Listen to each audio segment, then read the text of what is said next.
Anupama serial से related update लेकर आ चुके हैं हम आपके बीच में। रिसेंट एपिसोड खत्म होने के बाद मैक्सिमम लोगों के मन में एक सवाल उठा कि आखिरकार प्रार्थना ने अंश को क्यों नहीं रोका, या फिर प्रार्थना अंश के सामने क्यों नहीं खड़ी हुई जब पराग अंश को कॉलर पकड़कर बाहर फेंकता हुआ नजर आ रहा था। आखिरकार प्रार्थना ने क्यों नहीं साइड लिया अंश का, इन सारी बातों पर इस वीडियो में करेंगे बात, और साथ ही साथ उस राज से पर्दा उठाएंगे जो आपको आगे जाकर मेकर्स दिखाने वाले हैं कि आखिरकार प्रार्थना का ना रोकना अंश को किस तरीके से आगे जाकर कुछ और ही मोड़ लेने वाला है। हमने देखा रिसेंट एपिसोड में, और रिसेंट एपिसोड में हमने साफ देखा कि वही होता हुआ दिखा कि घोर बेइज्जती अनुपमा की हुई, और इस बार फिर से अंश को आखिरकार आईना दिखाने का काम कोठारी परिवार ने किया। मैं ये बात इसलिए कह रहा हूँ क्योंकि अंश कहीं ना कहीं पैसों के लालच में, या फिर यूँ बोलूँ कि अपने आप को साबित करने के चक्कर में वो दूसरों के एक तरह से नौकर या सर्वेंट जैसा बिहेवियर करने लगा था, जिसको अनुपमा ने अभी कुछ दिन पहले डिकोड करने का भी काम किया था। लेकिन उस वक्त उसने अनुपमा का बात नहीं सुनी, और साथ ही साथ वो अपने पापा को खुश करने में लगा रहा, और उसी फादर ने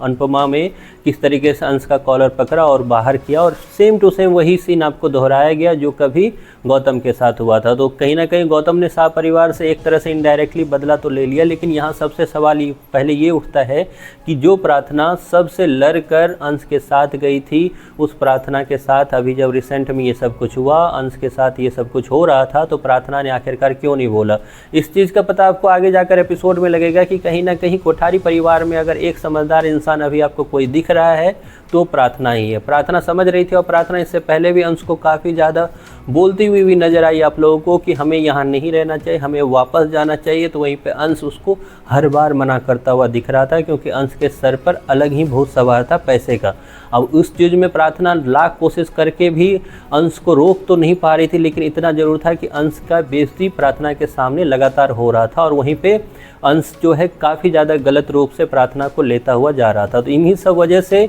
प्रार्थना जो है आखिरकार ये डिसीजन पर आती है, जो आपको आगे जाकर पता चलेगा कि ये किसी भी तरीके से यहाँ जब तक रहेगा इसकी और बेइज्जती होती रहेगी, जिससे और माहौल ख़राब होता जाएगा, हमारे रिश्ते ख़राब होते हुए जाएंगे। और इसी सब वजह से जो है प्रार्थना ने ये डिसीजन लिया। ये एक सीक्रेट डिसीजन जो है आपको आगे जाकर पता चलेगा। वहीं पे हम आगे जाकर ये भी देखेंगे कि गौतम को गौतम की चाल में फंसाने के लिए प्रार्थना ने ये चीज़ किया है, और अब गौतम को लगेगा कि प्रार्थना जो है धीरे धीरे उसके प्रति जो है काफ़ी ज़्यादा उसके मन में का प्यार भी जग रहा है। इसी के लिए आपको दिखेगा अगले सीन में कि किस तरीके से गौतम जो है प्रार्थना के सामने माफ़ी मांगता हुआ नजर आएगा, सॉरी बोलता हुआ नजर आएगा कि उसे अंश पर हाथ नहीं उठाना चाहिए था, और वहीं पर वो जो एक जूस भी ऑफर करता हुआ नजर आएगा प्रार्थना को। लेकिन प्रार्थना शायद यहाँ पे दिमाग से काम लेती हुई नजर आ रही है, जिसके बाद आपको फिलहाल के लिए ये तो दिख रहा है कि वो प्रार्थना कोठारी की तरफ चली गई है, लेकिन प्रार्थना आगे जाकर आपको पता चलेगा कि गौतम का पर्दाफाश करने के लिए वो अनुपमा से बात करती हुई नजर आएगी। वहीं पे